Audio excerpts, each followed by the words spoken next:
Channel medical and nurses सब। आज की क्लास है हमारी ओबीजी एंड फंडामेंटल ऑफ नर्सिंग की। तो जो भी लोग क्लास में नए हैं और आपको यदि क्लासेस अच्छी लगती हैं तो चैनल को सब्सक्राइब करके बेल आइकन बटन ज़रूर प्रेस करके रखें।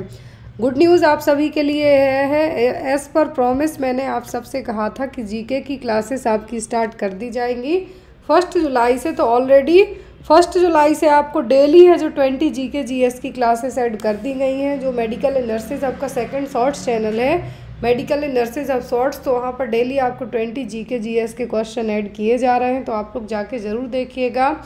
और एक और चीज़ कि मेडिकल एंड नर्सेज हब की जो भी तीनों बुक्स हैं फ्लिपकार्ट पर आपको अवेलेबल है। आप लोग फ्लिपकार्ट से भी बुक्स ऑर्डर कर सकते हैं, डायरेक्ट वे में भी बुक ऑर्डर कर सकते हैं। एज़ पर जो अभी तक एग्ज़ाम हुए हैं उन बुक्स में से कितना आया है, क्या आया है, बहुत ही अच्छे तरीके से क्वेश्चंस आए हैं।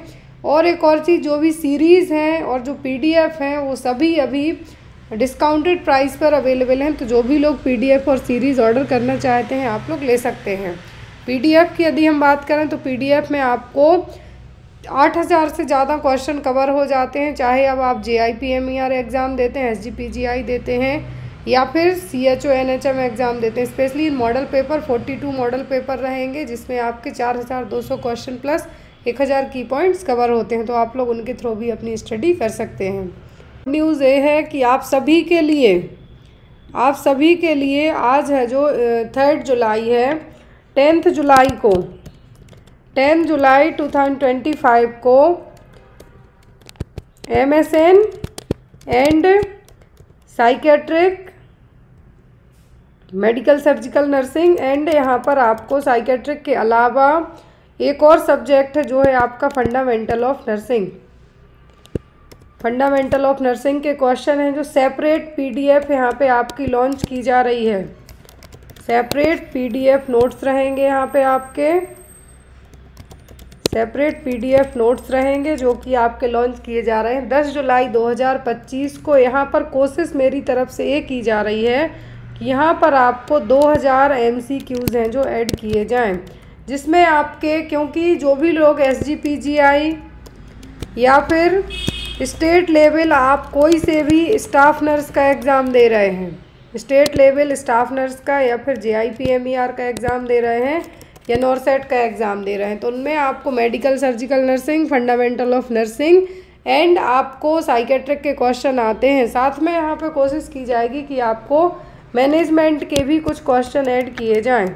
तो हर एक चीज़ के यदि हम बात करें, यदि 2000 MCQ ऐड किए जाएंगे तो सभी सब्जेक्ट के 400 क्वेश्चन है जो यहाँ पे आपको ऐड किए जाएंगे। तो जो भी लोग इन सीरीज़ के लिए वेट कर रहे हैं, मैं बता दूं कि आपको बहुत जल्दी ये 20 सीरीज़ 10 जुलाई को रिलीज़ की जाएंगी। तो आप लोग रेडी रहिए। 10 जुलाई को स्पेशल यहाँ पे आपके सब्जेक्ट वाइज यहाँ पे सीरीज़ होंगी MSN psychiatric fundamental of nursing and management के लिए, और जो कि 10 जुलाई 2025 को है जो यहाँ पर रिलीज़ की जाएंगी। और जो प्रीवियस सीरीज़ हैं आप लोग वो भी ले सकते हैं। अभी सभी सीरीज़ के, स्पेशली जो सीरीज़ हैं 43 सीरीज़ के अभी आपको चार्जेस हैं जो सभी डिडक्ट किए गए हैं।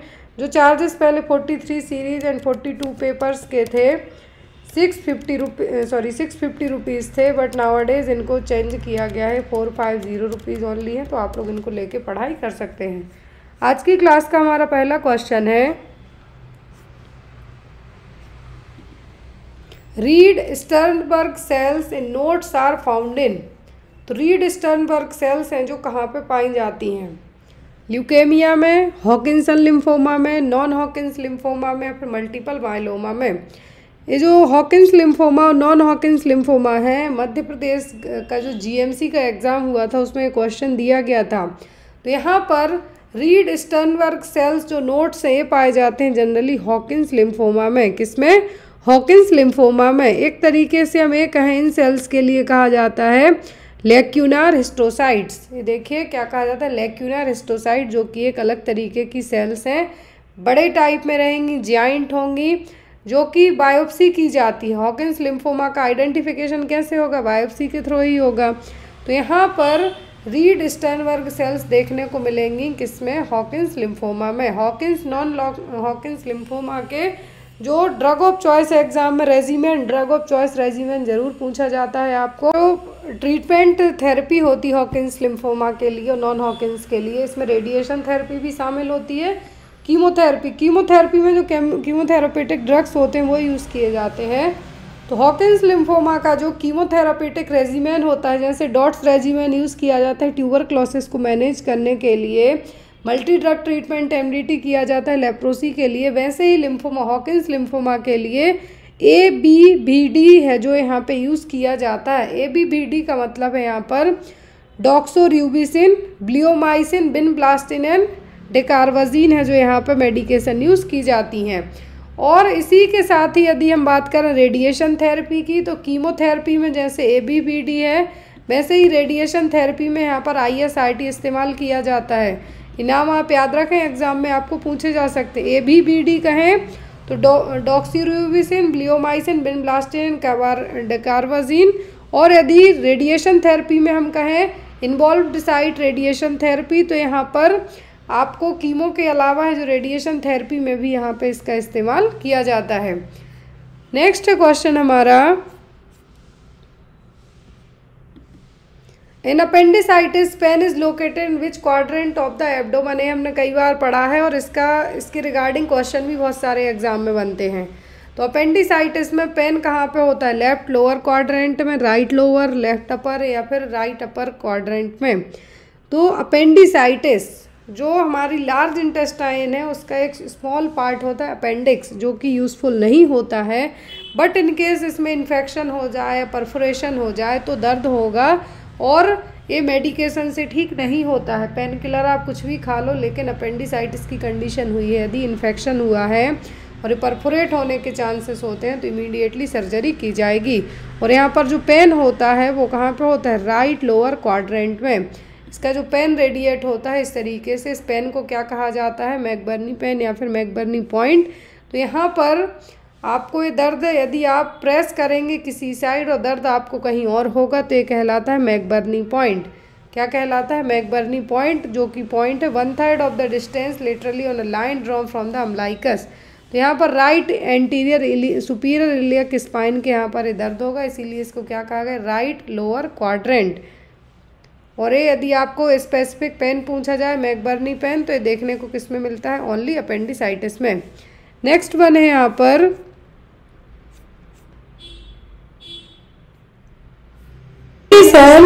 इन way children is pulling out hair. कौन सी कंडीशन है जिसमें बच्चे अपने खुद के बाल खींचते हैं? ऑप्शन में था इमिप्रामाइन, एक्रोफोबिया, ओलेंजापाइन या फिर ट्राइक्लोट्लोमेनिया। तो इमिप्रामाइन तो क्या है? एक ट्राइसाइक्लिक एंटी डिप्रेसेंट है और ये ड्रग ऑफ चॉइस भी किसके लिए है? एन्यूरेसिस के लिए, जो बेड वेटिंग करेंगे। फिर यहाँ पर दूसरा ऑप्शन है एक्रोफोबिया। क्या है? एक्रोफोबिया। एक्रोफोबिया का मतलब होता है फियर ऑफ हाइट। यहाँ पे लिख देती हूँ मैं, फियर ऑफ हाइट। ओलेंजापाइन ये भी एक मेडिसिन है। तो यहाँ पर जो बच्चे अपने खुद के बाल खींचने लगते हैं, कभी कभी बच्चे बहुत ज़्यादा चिड़चिड़े हो जाते हैं, अपने खुद के बाल नोचना स्टार्ट कर देते हैं, वो कंडीशन कहलाती है ट्राइक्लोट्लोमेनिया। और ये क्वेश्चन UPPSC के एग्जाम में आ चुका है। UPPSC में अभी तक 3 या 4 बार पेपर हो चुका है। 3 बार की आंसर की तो आपको चैनल पर ही अपडेटेड मिल जाएगी। 2017, 21 एंड 22 में 2 बार पेपर हुआ है, तो वो आंसर की आपको चैनल पर मिल जाएगी। तो आप लोग जाके एक बार जरूर चेक करना कि यहाँ पर जो ट्रिक्टोट्लोमेनिया है, इसमें बच्चे अपने खुद के बाल क्यों खींचेंगे? या तो जब वो बहुत परेशान होंगे या फिर ADHD वाले बच्चे होंगे, तो यहाँ पर हो क्या? ट्रिक्टोट्लोमेनिया। आज का जो फर्स्ट क्वेश्चन है वो हम GK से स्टार्ट करेंगे, क्योंकि बुक्स के ऑथर के नाम आपको जरूर आते हैं एग्जाम में, और जब जो फेमस बुक आती हैं उनके नाम तो UPPSC के एग्जाम में जरूर आते हैं और नॉर्सेट में आते हैं, बाकी NHM के एग्जाम्स में रेयरली ही आते हैं। क्वेश्चन है यहाँ पर, who is the author of the book title the India way strategies for an uncertain world. Book का नाम है यहाँ पर the India way strategies for an uncertain world. इस बुक के ऑथर कौन है? नरेंद्र मोदी, S जयशंकर, अरुण जेटली या फिर रघुराम राजन। रघुराम राजन RBI के गवर्नर रह चुके हैं, अरुण जेटली पहले फाइनेंस मिनिस्टर रह चुके हैं, अभी वो अब नहीं है, यहाँ पर इनकी डेथ हो गई एक या 2 साल पहले। एस जयशंकर रिसेंट में एक्सटर्नल अफेयर मिनिस्टर है इंडिया के, नरेंद्र मोदी प्राइम मिनिस्टर हैं। अब बताइए कि बुक का नाम है India way strategies for uncertain world. इसको लिखे हुए में भी 1 साल से ज़्यादा का टाइम हो गया है और इस बुक के ऑथर हैं एस जयशंकर। कौन है? एस जयशंकर बुक के ऑथर हैं। और एस जयशंकर कौन है? रिसेंट में जो विदेश मंत्रालय के मंत्री के नाम से या तो आप याद रख लें, यदि इससे याद रहे, या फिर एक्सटर्नल अफेयर मिनिस्टर हैं। Next is the normal range of clotting time by capillary tube method is. तो कैपिलरी ट्यूब मेथड से जब आप क्लॉटिंग टाइम चेक करते हैं तो नॉर्मल रेंज कितनी होगी? 2 से 8 मिनट, 24 से 48 घंटे, 2 to 8 सेकेंड या फिर 12 to 18 आवर। तो क्लॉटिंग टाइम आपको चेक करना है वो भी कैपिलरी ट्यूब मेथड से। किससे? कैपिलरी ट्यूब मेथड से क्लॉटिंग टाइम चेक करते हैं आप। तो कितना हो? कैपिलरी ट्यूब मेथड में क्या होगा कि जो कैपिलरी ट्यूब ली जाएगी और डायरेक्ट आपकी स्किन पे प्रिक किया जाएगा, तो जो ब्लड आएगा आपका वो निकाल के उस जो कैपिलरी ट्यूब है उसमें जाएगा। आफ्टर दैट आप वो ट्यूब तोड़ के देखेंगे तो कितने टाइम के अंदर वहाँ पे क्लॉट बन जाता है, वो चीज़ चेक की जानी है। वो यहाँ पर होता है 2 to 8 मिनट तक। कितना? 2 से 8 मिनट तक का टाइम लग सकता है। देखिए, after the prick blood will automatically stuck in the capillary. जैसे ही ब्लड को आप प्रिक करने के लिए कैपिलरी वो करेंगे तो ब्लड अपने आप सक हो जाएगा इसमें, क्योंकि वो क्या हॉलो ट्यूब टाइप से रहेगी, ब्लड सक होगा। आफ्टर दैट आप इसको तोड़ के देखेंगे तो यहाँ पर ब्लड क्लॉट जमता है या नहीं, ये चीज़ आपको पता चल जाएगी 2 to 8 मिनट के अंदर। ये मेथड में कितना ड्यूरेशन लगा है कैपिलरी ट्यूब में क्लॉटिंग टाइम में? तो होगा 2 से 8 मिनट तक। Next is most commonly perform test for assessing the adequacy of sperm is. तो एडिक्वेसी ऑफ स्पर्म मतलब स्पर्म एडिकेट है या नहीं, तो इसके लिए यहाँ पर कौन सा टेस्ट यूज किया जाएगा? स्पर्म मोटिलिटी, स्पर्म मॉर्फोलॉजी, सीमेन वॉल्यूम या फिर स्पर्म काउंट। तो स्पर्म की टेस्टिंग क्यों की जाएगी, किसके लिए की जाएगी? फर्स्ट ऑफ थिंग इनफर्टिलिटी के लिए। किसके लिए? इनफर्टिलिटी के लिए। और जो टेस्ट किया जाएगा कि स्पर्म एडिक्वेट है या नहीं, तो यहाँ पर वो टेस्ट कौन सा होगा? Sperm motility. स्पर्म मोटिलिटी यहाँ पर चेक की जाएगी। जो यहाँ पर मैंने आपको सेकंड शॉर्ट्स चैनल पर जाके आप लोग प्लीज विजिट करना, मेल रिप्रोडक्टिव सिस्टम में पढ़ाया था कि स्पर्म का फॉर्मेशन कैसे होता है, पूरा स्टेप बाय स्टेप पढ़ाया है। 5 से 10 मिनट की क्लास है, जाके आप लोग एक बार विजिट जरूर करना। क्या क्या मिक्स होके स्पर्म में सीमेन में जाएगा कि जब वो स्पर्म एक तरीके से पेनिट्रेट करेगा जब ओवा को, तो कितना मैच्योर होना चाहिए, कितना अमाउंट होना चाहिए, कितने दिन में मैच्योर होगा, सब चीज़ें पढ़ाई गई हैं। उसकी लिंक मैं इसी क्लास के डिस्क्रिप्शन बॉक्स में दे दूंगी, तो आप जाके एक बार विजिट जरूर करना।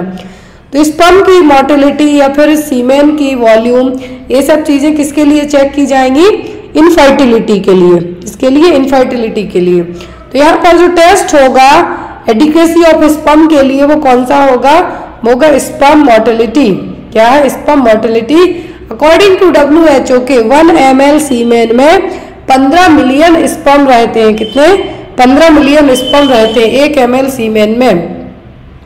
अब यहाँ पर जो 15 मिलियन स्पर्म है, इनमें से एक स्पर्म ही पेनिट्रेट कर पाता है ओवा को, बाकी सभी कुछ तो स्टार्टिंग टाइम में ही उनकी डेथ हो जाती है, कुछ पहुंच पाते हैं। लेकिन ओवा के चारों तरफ एक जो और कवरिंग लेयर होती है, वो उसमें भी ऐसे एंजाइम रिलीज करती है कि पेनिट्रेशन नहीं हो पाता। जो सबसे मजबूत स्पर्म होगा वही पेनिट्रेट कर पाएगा। तो यहाँ पर WHO के अकॉर्डिंग 1 ml सीमेन में कितने स्पर्म होंगे? 15 मिलियन स्पर्म। अब हम यहाँ पे ये चीज भी देखेंगे कि यदि सीमेन में स्पर्म कम है तो क्या प्रॉब्लम होगी, क्या टर्म यूज किए जाएंगे, एजोस्पर्मिया होगा, ओलिगोस्पर्मिया होगा। ये सब चीजें भी इसी क्वेश्चन में हम ऐड करेंगे और आपको इजीली समझाएंगे कि जो मोस्ट कॉमन टेस्ट है किसके लिए? एडिक्वेसी ऑफ स्पर्म के लिए, कि सीमेन में प्रॉपर स्पर्म है या नहीं। तो वो टेस्ट कौन सा हो गया? Sperm motility test. According to WHO के 1 ml सीमेन में 15 मिलियन स्पर्म रहते हैं। क्लियर? ये भी हमने पढ़ा। अब हम बात करेंगे कि स्पर्म का फॉर्मेशन और एजाकुलेशन प्रोडक्शन कैसे होगा। स्पर्म बनते हैं टेस्टिकल के अंदर, बहुत छोटी छोटी सेमिनिफेरस ट्यूब्यूल्स होती हैं। और जो टेस्टिकल है कहाँ पे होता है? स्क्रोटम के अंदर। मेल में टेस्टिकल के अंदर छोटी छोटी सेमिनिफरस ट्यूब्यूल होंगी, उनमें स्पर्म का डेवलपमेंट होगा।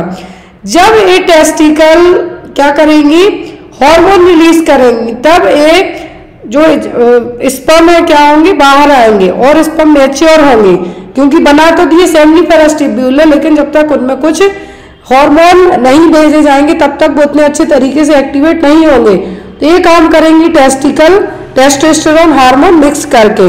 अब ये स्पर्म बनने के बाद ट्रबल करेंगे एपिडिडमाइडिस में। यहाँ पर ये देखिए कुछ वीक तक ही रहेंगे, लेकिन इनका जो एक तरीके से मैं कहेंगे एपिडिडमाइडिस में क्या होंगे, स्टोर हो जाएंगे। बनने के बाद क्या होंगे, स्टोर हो गए, यहाँ पे जाके सेमिनिफरस ट्यूब्यूल बना दिए, एपिडिडमाइडिस में जाके स्टोर हो गए, कुछ वीक तक यहाँ पे रह के और मेच्योर होंगे। आफ्टर दैट वास्ट डिफरेंसेस जो कट की जाती है, जब मेल में वेसेक्टोमी होती है तो इसी वास्ट डिफरेंसेस के यहाँ पे कट लगाया जाता है, ताकि जो भी स्पर्म बनते हैं क्या हो पाए, ये मैच्योर होके एक तरीके से हम कहते हैं कि फर्टिलाइजेशन ही ना कर पाए। तो ये यहाँ पर माइग्रेट होंगे वास्ट डिफरेंसेस के थ्रू।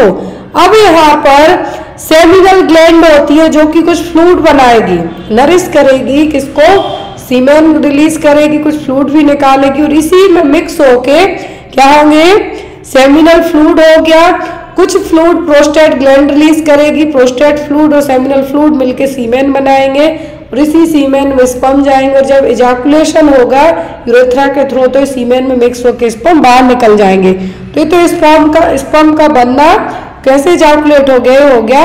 अब यहाँ पर स्पर्म में भी प्रॉब्लम होती है, जो आपने फर्टिलिटी पढ़ी है, सॉरी इनफर्टिलिटी, फर्टिलिटी का मतलब तो है कि आप एबल हैं बच्चा पैदा करने में, कंसीव करने में, लेकिन इनफर्टिलिटी का मेन रीजन होता है मेल में कुछ प्रॉब्लम होना, फीमेल में कुछ प्रॉब्लम होना। मेल हो सकता प्रॉपर स्पर्म नहीं बना पा रहे हैं, या फिर बन रहे हैं तो उनकी काउंटिंग अच्छी नहीं है जितना जरूरी है कंसीव करने के लिए। तो 40% तक मेल रिस्पॉन्सिबल होते हैं और 40% तक फीमेल। मोस्ट ऑफ दी आपने स्टेट में देखा होगा कि सबसे ज्यादा जो इनफर्टिलिटी से लोग जूझते हैं वो जो गर्म वाली जगह है, जैसे मान लीजिए राजस्थान हो गया, वहाँ का टेम्परेचर बहुत हाई जाता है, तो वहाँ पे भी इनफर्टिलिटी के केसेस मोस्टली देखने को मिलेंगे। यहाँ पर मेल में इनफर्टिलिटी की हम बात कर रहे हैं कि मेल में इनफर्टिलिटी का रीजन क्या हो सकता है। एक हो सकता है एजोस्पर्मिया, दूसरा ओलिगोस्पर्मिया। मेन तो स्पर्म का ही खेल है। तो यहाँ पर एजोस्पर्मिया में क्या होगा कि 0 स्पर्म काउंट होगा, सीमेन रहेगा लेकिन उसमें स्पर्म नहीं रहेंगे, तो उस कंडीशन को कहा जाता है ईजोस्पर्मिया। दूसरा है ओलिगोस्पर्मिया, मतलब जो काउंटिंग होनी चाहिए, जो WHO के अकॉर्डिंग जो नॉर्मल 1 ml सीमेन में 15 मिलियन स्पर्म तक होने चाहिए, लेकिन ऐसा नहीं होगा। क्या होगा, ऐसा नहीं होगा किसमें, ओलिगोस्पर्मिया में। तो यहाँ पर जो आपका ओलिगोस्पर्मिया क्या है, लेस देन 15 मिलियन पर ml, 15 मिलियन पर ml स्पर्म काउंट से भी कम होना वो ओलिगोस्पर्मिया। अब यहाँ पर इन दोनों के रीजन भी अलग अलग हैं। तो एजोस्पर्मिया में तो सीमेन में स्पर्म ही नहीं रहेंगे, सीमेन है लेकिन स्पर्म नहीं है, तो वो हो गए एजोस्पर्मिया। ओली का मतलब ही होता है कि कम होना। तो एजोस्पर्मिया का जो मेन रीजन है, हमने जस्ट अब भी पढ़ा कि जो स्पर्म का प्रोडक्शन है कैसे होगा, कैसे सीमेन मिक्स होके इजैकुलेट करेगा। तो एजोस्पर्मिया में क्या होगा कि सीमेन तक तो बनेगा, लेकिन हो सकता है सेमिनिफेरस ट्यूब्यूल में कुछ ब्लॉकेज हो, या फिर एपिडिडमाइडिस में कुछ ब्लॉकेज हो, या फिर वास्ट डिफरेंसेस में कुछ प्रॉब्लम हो, जिसके कारण जो स्पर्म बने हैं वो इजैकुलेशन के टाइम तक नहीं आ पाएंगे। अब ये ऑब्स्ट्रक्टिव भी हो सकता है, जो मैंने बताया कि कुछ ऑब्स्ट्रक्शन के कारण। नॉन ऑब्स्ट्रक्शन यही कि बनेंगे ही नहीं। फिर इसका रीजन क्या है कि जो रिप्रोडक्टिव ट्रैक्ट है, मैंने आपको बताया एपिडिडमाइडिस में कुछ ब्लॉकेज हो सकता है, वास्ट डिफरेंसेस में हो सकता है, कुछ सेक्सुअली ट्रांसमिटेड डिसीज के कारण हो सकता है, या फिर टेस्टोस्टेरोन हार्मोन ही ना प्रॉपर बने, या फिर जो इजैकुलेटरी डक्ट है उसमें ऑब्स्ट्रक्शन होगा, जिसके कारण स्पर्म है जो बनेंगे नहीं, बनते हैं तो बाहर नहीं आ पाएंगे। ट्रीटमेंट में इसका यही है कि सर्जरी की जाएगी, हार्मोनल रिप्लेसमेंट थेरेपी दी जाएंगी, आपकी लाइफ स्टाइल को चेंज किया जाएगा। हो सकता है आप बहुत ज़्यादा स्ट्रेस में, हो सकता है आप शराब पीते, हो सकता है कुछ ड्रग्स लेते हो, तो इन सब चीज़ों से मॉडिफाई करके आपकी इनफर्टिलिटी को ट्रीट किया जा सकता है, जो एजोस्पर्मिया के कारण हुई है। दूसरा आता है ओलिगोस्पर्मिया, सीमेन है लेकिन इसमें स्पर्म का काउंट बहुत ही कम है, जो प्रेगनेंसी कंसीव करने के लिए प्रॉपर नहीं है। माइल्ड में थोड़ा कम, मॉडरेट में थोड़ा कम और सीवियर में है ही नहीं, स्पर्म ही नहीं है। कॉज इसमें भी स्मोकिंग हो सकता है, आपका स्ट्रेस हो सकता है, हार्मोनल इम्बैलेंस हो सकता है, कुछ जेनेटिक्स प्रॉब्लम भी हो सकती है। इसमें भी वही सेम ट्रीटमेंट होगा कि मेडिसिन दी जाएंगी, यदि कुछ ब्लॉकेज वगैरह है तो उसको सर्जरी के थ्रू ट्रीट किया जाएगा, ये सब चीजें आएंगी। अब यहाँ पर इनफर्टिलिटी की बात करें हम, इनफर्टिलिटी का मतलब ही होता है कि 1 साल तक बिना किसी कॉन्ट्रासेप्टिव मेथड के ट्राई करना लेकिन कंसीव ना कर पाना, तो वो कंडीशन कहलाती है इनफर्टिलिटी। अब इनफर्टिलिटी 2 तरीके की होती है, एक होती है प्राइमरी और दूसरी सेकेंडरी। प्राइमरी इनफर्टिलिटी में क्या होगा कि लेडी कभी भी प्रेग्नेंट नहीं हो पाएगी। लेडी मतलब यहाँ पर कपल की बात की जाएगी, couple has never produced a pregnancy, और कभी भी कंसीव नहीं कर पाएगी। तो अब इस केस में जो फॉल्ट है, या तो आप जो वुमेन है उसमें कुछ प्रॉब्लम्स है, ओव्यूलेशन सही से नहीं हो रहा है, या फिर कुछ ओवरी में प्रॉब्लम है, कुछ भी रीजन हो सकते हैं, या फिर मेल प्रॉपर स्पर्म ही प्रोड्यूस नहीं कर पा रहा है, ओलिगोस्पर्मिया, एजोस्पर्मिया है। दूसरा है सेकेंडरी। सेकेंडरी में एक बार आपने बच्चे को कंसीव किया, आपका बच्चा है, लेकिन जब आप दूसरी बार कंसीव करना चाहते हैं तो अनेबल है कंसीव करने में, ये क्या कहलाएगी? Secondary infertility. नेक्स्ट क्वेश्चन देखेंगे हम। आई होप आपको पूरे 3 से 4 क्वेश्चन तक यहाँ पे आपके बनेंगे। एक तो ये कि एडिक्वेसी ऑफ स्पर्म कैसे चेक करेंगे? स्पर्म की मोटिलिटी से, स्पर्म कितना मोटाइल है या नहीं। अब दूसरा है यहाँ पर स्पर्म बनेगा कैसे, आपको पूछा जाए तो ये भी आपको आना चाहिए। इनफर्टिलिटी भी पता होना चाहिए, और स्पर्म में क्या प्रॉब्लम है जिसके कारण स्पर्म या तो 0 रहेगा तो एजोस्पर्मिया, सीमेन में स्पर्म है लेकिन बहुत कम है, मतलब oligospermia. Next is digoxin agent. Digoxin क्या है? कैल्शियम चैनल ब्लॉकर है, कार्डियक ग्लाइकोसाइड्स है, थ्रोम्बोलाइटिक एजेंट है, या फिर एंटी एंजाइना ड्रग है। तो डिगॉक्सिन है क्या? डिगॉक्सिन है कार्डियक ग्लाइकोसाइड्स। क्या है? Cardiac glycosides generally atrial fibrillation, atrial flutter या फिर कंजेस्टिव हार्ट फेलियर में यूज किए जाते हैं। कार्डियक ग्लाइकोसाइड्स ऐसी ड्रग्स होती हैं जो हार्ट के कॉन्ट्रैक्शन से उनको बढ़ाएंगी, ताकि रेट ऑफ कॉन्ट्रैक्शन है घटे लेकिन फोर्स ऑफ कॉन्ट्रैक्शन बढ़ाने का काम करेंगे कार्डियक ग्लाइकोसाइड। डिगॉक्सिन आपको एक और आता है कि विथहेल्ड कब करना है, तो जब पल्स रेट, यदि विथहेल्ड की बात करें तो विथहेल्ड कब करना है डिगॉक्सिन? जब बिलो 60 चली जाए क्या पल्स रेट, तब आपको डिगॉक्सिन नहीं देना, नहीं तो मरीज और निकल लेगा। तो यहाँ पर कार्डियक ग्लाइकोसाइड्स क्या है? Increase the force of contraction of the heart but decrease rate of contraction. तो यहाँ पर रेट को घटाएंगे, पल्स रेट को और घटाएंगे, ऑलरेडी घटी हुई है तो मरीज तो ऊपर ही चला जाएगा। जो ग्लाइकोसाइड्स हैं, कार्डियक ग्लाइकोसाइड्स या फिर डिगॉक्सिन डिजिटैलिस एजेंट की टॉक्सिसिटी जरूर एग्जाम में आती है, टॉक्सिसिटी के आपको साइन पूछे जाते हैं। Next is what is the most common site of injury from blunt chest trauma. तो ब्लंट चेस्ट ट्रॉमा का मतलब कोई भी शार्प ऑब्जेक्ट आपके चेस्ट में जाके धंस जाए। मूवीज में आपने देखा होगा कि कुछ भी शार्प है जो चाकू आर के पार कर दी चेस्ट के, या फिर कुछ भी हार्ड आइटम रॉड वगैरह हो गई, तो वो है ब्लंट चेस्ट ट्रॉमा। तो मोस्ट कॉमन साइट इंजरी क्या होती है? अओर्टा, एसबीसी, लेफ्ट वेंट्रिकल या फिर राइट वेंट्रिकल। क्या है? तो ब्लंट चेस्ट ट्रॉमा के लिए साइट है जहां पे सबसे ज्यादा इंजरी होने का रिस्क रहता है, वो होता है राइट वेंट्रिकल। क्यों? क्योंकि यहाँ पर जो राइट वेंट्रिकल स्टर्नम के पास में ही होगा, और यहाँ पर ब्लंट चेस्ट ट्रॉमा की बात की जा रही है। चेस्ट में राइट वेंट्रिकल ही क्यों यहाँ पे बताया गया है? क्योंकि जब भी इंजरी की बात की जाए तो स्टर्नम में यदि इंजरी होती है तो सबसे पहले राइट वेंट्रिकल सबसे ज्यादा अफेक्ट होगा। तो यहाँ पर कभी कभी फ्लेयल चेस्ट भी पूछा जाता है, आपको फ्लेयल चेस्ट भी पूछा जाता है। तो फ्लेयल चेस्ट में क्या होगा कि जो सेगमेंट है रिब्स के, सेगमेंट है वो क्या होंगे? टूट के वहीं वहीं फैलेंगे, तो वो कहलाता है flail chest. Next is all are the following organs of lymphatic system except. Lymphatic system के सभी ऑर्गन्स हैं किसी एक को छोड़कर। Tonsils, spleen, thymus and pancreas, सब कुछ है किसी एक को छोड़कर। कौन सा नहीं है? Lymphatic system. सब कुछ है किसी एक को छोड़कर। यहाँ पर जो थाइमस ग्लैंड है ये आपको एग्जाम में आती है, थाइमस ग्लैंड। तो थाइमस ग्लैंड क्या है? एक लिम्फॉइड ऑर्गन ही है, नेक के यहाँ पे रहेगी जो कि टी लिम्फोसाइट्स को प्रोड्यूस करेगी। लेकिन जैसे जैसे आपकी उम्र बढ़ेगी वैसे वैसे थाइमस ग्लैंड विलुप्त होती जाएगी। ये भी आता है कौन सी ग्लैंड है, एज के साथ साथ अपने आप है जो विलुप्त हो जाएगी, तो वो है थाइमस। तो यहाँ पर टॉन्सिल्स है, स्प्लीन है, थाइमस है, सभी लिम्फेटिक ऑर्गन है, लेकिन पैंक्रियाज नहीं है। क्या है? पैंक्रियाज नहीं है। लिम्फेटिक सिस्टम और लिम्फॉइड सिस्टम में जो सर्कुलेटरी सिस्टम के साथ साथ एक इम्यून सिस्टम का भी काम करेगा। क्या है? Lymphatic system. इसमें लिम्फॉइड टिश्यू होंगे, वेसिलरी होंगी, बोन मैरो भी आएगा इसी के पार्ट में, थाइमस होगी, स्प्लीन होंगे, टॉन्सिल्स होंगे, लेकिन पैंक्रियाज नहीं होगी। पैंक्रियाज यहाँ पर एक ग्लैंड है।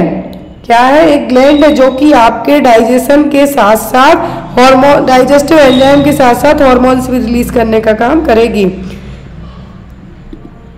Next is chemo drugs will attack which of the following tissue cells in our body. Chemo drugs कौन सी सेल्स और टिश्यूज पे अटैक करेंगी? बोन मैरो पर, नर्व्स पर, स्किन पर कि ब्लड वेसल्स पर? कीमोथेरेपी वाली ड्रग कहाँ पे अटैक करेंगी? कीमोथेरेपेटिक ड्रग्स में जो अटैक करने वाली जो यहाँ पर ये कह सकते मोड ऑफ साइट है वो होगा बोन मैरो। क्यों? क्योंकि यही उन सेल्स का प्रोडक्शन करेंगी।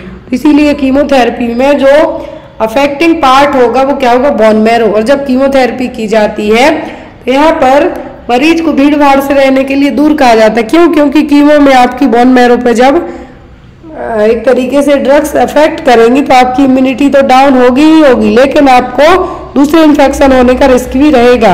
इसीलिए यहाँ पे क्या कहा गया है कि कीमो वाले यदि बच्चे को कीमो दी जा रही है तो यहाँ पर उसको भी क्या कहा जाता है? भीड़ भाड़ से दूर रखने के लिए कहा जाता है। बड़े हो या बुजुर्ग हो, क्यों? उनकी इम्यूनिटी बस्ट आउट ऑलरेडी गई हुई है और ले गए भीड़ भाड़ में, कुछ भी इन्फेक्शन हुआ फटाक से उनको पकड़ेगा और मरीज बीमार हो जाएगा। Next one is in a preemie gravida mother engagement occurs at approximately how many week of gestation। तो इंगेजमेंट की बात की जा रही है, शादी वाली इंगेजमेंट नहीं है यहाँ पर। यहाँ पर जो डाउन साइड जब बेबी आएगा वो इंगेजमेंट की बात हो रही है। कब देखने को मिलेगा? प्रीमी ग्रेविडा मदर में। ऑप्शन है यहाँ पर 30 to 32 weeks, 34 to 36 week, 32 to 34 weeks या फिर 38 to 40 वीक्स। तो प्रीमी ग्रेविडा मदर में इंगेजमेंट कब होगा? इतने वीक में। तो जो नॉर्मल प्रेगनेंसी होती है वो होती है 40 वीक तक की। जब ये 42 वीक क्रॉस कर जाए तो इसको पोस्टम प्रेगनेंसी कहा जाता है। तो यहाँ पर कितने वीक में? तो यहाँ पर एंगेजमेंट होगा मतलब बेबी सबसे पहले एक्सीफेस्टर्नम तक पहुंच जाता है कितने वीक की प्रेगनेंसी में? 34-35 वीक की प्रेगनेंसी में। लेकिन चेस्ट के यहाँ तक जो एक्सीफेस्टर्नम एरिया है, स्टर्नम का जो लास्ट पास्ट एक्सीफेस्टर्नम कहा जाता है, वहां से वापस वो नीचे की तरफ जाएगा, जिसको आप क्या कहेंगे? एंगेजमेंट। लाइटनिंग भी कह सकते हैं। यहाँ पर लाइटनिंग भी आपको टर्म यूज हो सकता है कि यहाँ पर एंगेजमेंट की जगह लाइटनिंग कहें, तो वो होता है जनरली 34 से 36 वीक की प्रेगनेंसी में। कम 34 to 36 वीक की प्रेगनेंसी में। आफ्टर इस एंगेजमेंट के बाद बेबी 2 वीक और मे बी 2 वीक और 1 वीक तक ही क्या रहेगा, फिर आफ्टर दैट लेबर पेन आके बच्चा बाहर आने लगता है। तो यहाँ पर यदि एंगेजमेंट और लाइटनिंग प्रॉपर हो रही है तो बच्चा है जो इजीली बाहर आने के चांसेस रहेंगे। तो यहाँ पर एक ये भी फैक्टर होगा। तो आपका यदि आंसर यहाँ पे पूछे कितना, तो वो 34 से 36 वीक, 34 to 36 वीक। अब यहाँ पर यदि आप टर्म प्रेगनेंसी की बात करें, टर्म प्रेगनेंसी होती है 37 वीक्स की। प्री टर्म की बात करें आप, प्री टर्म होती है बिफोर यदि 37 वीक के, क्या है, बिफोर 37 वीक्स के हो जाए तो वो प्री टर्म बेबी होते हैं, वो कहलाते हैं प्री टर्म बेबी। तो यहाँ पर है पोस्ट टर्म यदि बात करें तो पोस्ट टर्म में 42 वीक्स के बाद यदि डिलीवरी होती है आफ्टर, सॉरी यहाँ पे आफ्टर आएगा, तो जो आफ्टर 42 वीक्स है वो किस में जाएगा? आपका पोस्ट टर्म में। Next is common complication after perforation of appendix. तो अपेंडिक्स का कॉमन कॉम्प्लिकेशन क्या है? यदि अपेंडिक्स परफोरेट हो जाए मतलब बस्ट आउट हो जाए तो क्या होगा? पेरिटोनाइटिस, इंटेस्टाइनल ऑब्स्ट्रक्शन, हेमरेज या फिर पेल्विक इन्फ्लेमेटरी डिसीज। क्या देखने को मिलेगा? यदि अपेंडिक्स परफोरेट हो जाए, परफोरेट का मतलब है बस्ट हो जाए वहीं पर। अपेंडिसाइटिस में क्या होगा? इन्फेक्शन ही अपेंडिक्स का, यदि वही इन्फेक्शन बस्ट हो गया तो क्या वो कंडीशन कहलाएगी? परफोरेट। परफोरेशन और इन्फेक्शन फैलेगा। जो पेरिटोनियम है, क्या है? पेरिटोनियम, उसमें इन्फेक्शन सबसे पहले होगा। कॉमन कॉम्प्लिकेशन क्या है अपेंडिसाइटिस का? यदि अपेंडिक्स बस्ट होती है तो जो आपके एब्डोमेन की लाइनिंग है जिसको पेरिटोनियम कहेंगे वो सबसे पहले इन्फेक्टेड होगी और वो कंडीशन कहलाएगी peritonitis. Next is correct regarding fontanelles. तो यहाँ पर फॉन्टेनेल को लेके सही पॉइंट क्या है? ऑप्शन में है anterior fontanelle closed at 18 month of age, posterior fontanelle closed at 6 to 8 weeks of age, anterior fontanelle is known as bregma and posterior is lambda या फिर ऑल ऑफ दी अबव। तो ये आपके anterior posterior fontanelle से exam में question आते हैं। तो ये आपका पूरा फॉन्टेनेल एंटीरियर पोस्टीरियर दोनों कवर हो गया। यहाँ पर एंटीरियर फॉन्टेनेल क्लोज होते हैं बाद में, जो पोस्टीरियर है पहले क्लोज हो जाते हैं। इसको ऑक्सीपिट फॉन्टेनेल भी कहेंगे। ये 6 से 8 वीक के जब बच्चे की उम्र होती है उसी वीक में क्लोज हो जाते हैं। और एंटीरियर फॉन्टेनेल 18 महीने तक का, इतना 18 महीने या फिर 1.5 साल तक का टाइम लग जाता है। एंटीरियर फॉन्टेनेल ब्रैगमा शेप के होते हैं जबकि पोस्टीरियर लैम्ब्डा शेप के। यहाँ पे देखिए तो आंसर आपका ऐसे केस में सभी होगा, ऑल ऑफ दी अबव। तो यहाँ पर पोस्टीरियर फॉन्टेनेल का जो नाम है वो कहलाता है ऑक्सीपिट फॉन्टेनेल। क्या है? ऑक्सीपिट फॉन्टेनेल। पोस्टीरियर फॉन्टेनेल को लैम्ब्डा कहा जाता है क्योंकि जो आपने फिजिक्स पढ़ी है उसमें लैम्ब्डा जो एक यहाँ पर हम ये कहेंगे नंबरिंग टाइप से रहेगा तो उसी शेप में रहेगा, लैम्ब्डा शेप में, इसलिए इसको लैम्ब्डा कहा जाता है। एंटीरियर फॉन्टेनेल है जो क्या है? एंटीरियर फॉन्टेनेल, और इसको सिंसिपिट फॉन्टेनेल के नाम से भी जाना जाता है। और ये यहाँ पर कैसा होगा? ब्रैगमा शेप में। कैसा? ब्रैगमा शेप में, क्योंकि यहाँ पर चार तरफ से, बाकी ट्रायंगुलर शेप में रहेगा कौन सा? पोस्टीरियर। बाकी ये यहाँ पर चार बोन्स जाके जुड़ेंगी। यहाँ पर एक कैसा है? ये है यहाँ पर सिंसिपोट या फिर ब्रैगमा शेप में। एंटीरियर फॉन्टेनेल कहाँ का जंक्शन है? सेजाइटल कोरोनल फ्रंटल सूचर का। एंटीरियर में क्या है? सेजाइटल, फ्रंटल और कोरोनल सूचर, ये 3 सूचर मिलके बनाएंगे एंटीरियर को। पोस्टीरियर कहाँ पर है? लैम्बडॉइडल और सेजाइटल सूचर का। कहाँ का? लैम्बडॉइडल और सेजाइटल सूचर का। जो सूचर क्या है? जहां पर 2 बोन्स आके मिल जाएंगी। क्या है? 2 बोन्स आके मिलेंगी। जो ब्रॉड किट डायमंड शेप में, एंटीरियर फॉन्टेनेल कैसा होता है? डायमंड शेप में भी आप इसको कह सकते हैं क्योंकि यहाँ पर डायमंड का शेप कैसा होता है? 4 यहाँ पे वो रहेंगे, इसीलिए यहाँ पर इसको क्या कहें? डायमंड शेप में भी कह सकते हैं।